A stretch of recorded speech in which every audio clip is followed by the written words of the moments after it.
Hello everyone, and welcome back to Brian's Mysteries and Adventures on Trail. And today we will be discussing the case of disappearance of David O'Sullivan. This case really hits home for me because it happened so near the time that I was about to start the PCT, and I really just remember feeling so horrible for his family and just wishing there was something I could do. And I'm hoping with this video we can keep his story in the mainstream and really just hopefully help bring some closure to his family. I know a lot of us are getting ready to start the PCT. And a lot of these clips I've included are clips I took out on the PCT, and you can see it's just such a vast area, and what a daunting task it would be to try and find one person. So I'm hoping with keeping these stories in the mainstream we can help bring some closure to some of these families. So, with that said, let's talk about the disappearance of David O'Sullivan. David was hiking northbound from Mexico to Canada on April 6, 2017, when he sent his family an email from Idyllwild Library. O'Sullivan was from Ireland and intended to hike north into the San Jacinto Mountains the very next day. He has not been seen since. There are several trails that he could have taken that access the PCT from Idyllwild. We're not sure which exactly one he took, but the Devil Slide Trail being the most popular.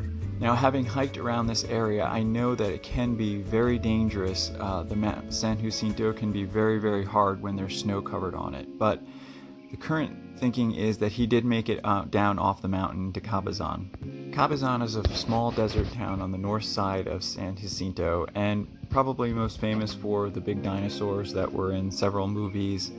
But it's thought that he stayed with a trail angel named Hillbilly and then got a ride back to Whitewater Preserve. And again, there's some speculation on this, but this is the most recent information I could find. Going on this theory and having hiked that area myself, I know that when he was hiking that area, there was a hunting trail that split off from the PCT.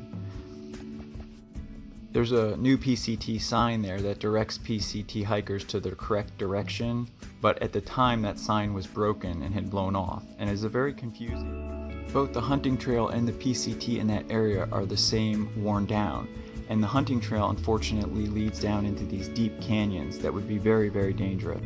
From what I understand, if you hike down there too far, it would require climbing equipment to get out, and just leads to this maze of trails that are very familiar with hunters, but a PCT hiker could easily become lost and disoriented.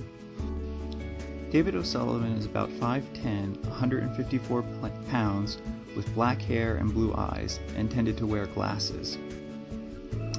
From a small town called Middleton Cork in Ireland, he was known to be very friendly and cheerful, and also had a thick, heavy Irish accent. But as you can see, he was always smiling and in good spirit. David carried a bright blue backpack, a purple sleeping bag, black and gray trail runners, and a green GPS watch. The police are asking if you do come across any of these items, do not touch them, just take pictures of them and contact the proper authorities, which I will have that information listed at the end as well as in the description. David was 25 years old at the time of his disappearance and was last seen in Idyllwild, California on April 7, 2017. Idyllwild is a very small town along the PCT, and it's a very beautiful town. It's one of the hikers' most favorite stops. In fact, it was my favorite stop.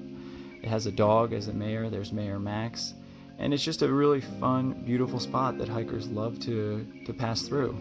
So it's not surprising that David's decided to stop and take some time here, and it also is noted that he was waiting for a adapter for his Kindle, I believe, that he was having trouble receiving. And it is known that he sent his last email from the Idyllwild Library to his family, and it's thought that he even placed a sticker on the map in there. They allow you to put red dots on the map to show your home location. I like to believe he did. Upon leaving the Idyllwild Inn, people are not 100% sure what happened next. The one theory suggests that he might have hiked down through the mountains. The other theory suggests that he might have gotten a hitch into Cabazon. If so, the road down to Cabazon passes through the desert, and there's a bunch of wind farms that are actually quite scenic at some times of the day. but it is a very hot and dry area. There's not much around. There's a big casino there, and like I already mentioned, the dinosaurs. In this theory, it's thought that he stayed with a trail angel, and then they got a ride back to the Whitewater Preserve where the trail starts again. And this is what I believe happened. I think that once they picked up the trail, he might have gotten separated from whoever he was with, or he went out on his own, which is often the case. And the reason I tend to lean towards this theory is because his family said that he was very fastidious and very careful and would not attempt snow without the proper equipment, which he did not have. So I believe that this is the more plausible scenario. And I also believe that because of the way the trail is, having seen it myself, I could see where it would be very, very confusing if the signs that are there now weren't there, because the hunting trail looks almost more worn than the PCT at that point.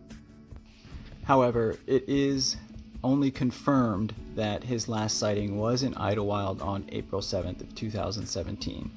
So it really is up for speculation what happened next. And unfortunately, there were some other factors that worked against the search. The GPS apparently was not modern enough for them to pinpoint a location. And since he had told his parents that he might be out of communication for several weeks, they really didn't know anything was wrong until a couple weeks later. So the search for him didn't actually begin until several weeks after his last confirmed sighting, which also, of course, made it harder for search and rescue to even narrow down an exact search grid. And but it's amazing because still to this day there's people that go out and are looking every day. There's people that have gone out in planes and done flyovers and all kinds of things, and it really just is amazing, the human spirit. And it's just, I really hope that we can help find closure for them. And I really believe that more people seeing this and these type of videos and just keeping these stories alive in the current media can really help to bring closure to some of these families. And if we can bring closure to just one family, then it's been worth the time. So I really hope that a lot of hikers that are about to start the PCT this coming spring will get to see this video, and as they pass through those areas and are talking to people, just know what to look for. The blue bag, the purple sleeping bag, the green GPS, and remember, just take pictures of anything that you find, never touch anything, and contact the proper authorities. I know that the people in Idyllwild were just devastated by this, and I heard that they were just wonderful to the family when the family came, and you know, that's what this family needs, all the support they can have. And for those of us that are about to start hiking, please be very cautious and just plan appropriately. Bring a GPS, bring a Garmin Mini. There's lots of great technology available today that can really just make it a safer journey for everyone and give your family back home some peace of mind. And like with any big hiking trip, leave an itinerary with people, several people. Check in with people every couple days.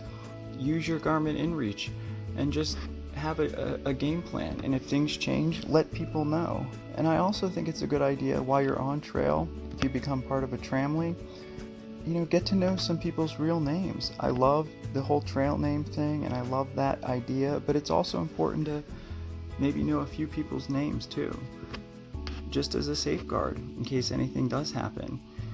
And as we all prep to get ready for our upcoming hikes, I wish every one of you a safe and happy journey, and hopefully I'll get to see some of you out on trail too. And please keep this family in your hearts and thoughts. My prayers and thoughts go out to the family of David O'Sullivan, and I truly, truly hope that one day soon this case will come to a close.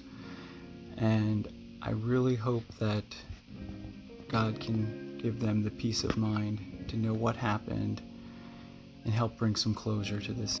I will leave information in the description regarding the proper authorities to contact should you have any information regarding this case. And wishing you all happy, safe hiking journeys in this upcoming hiking season, and sending thoughts and prayers to all the families of people with missing friends and family.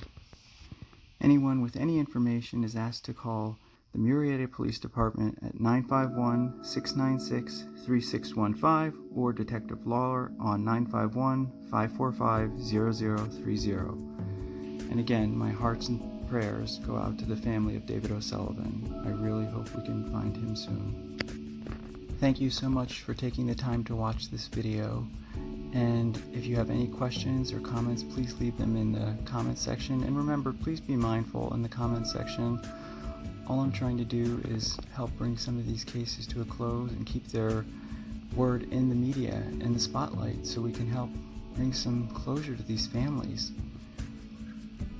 Thank you again for watching. Good night.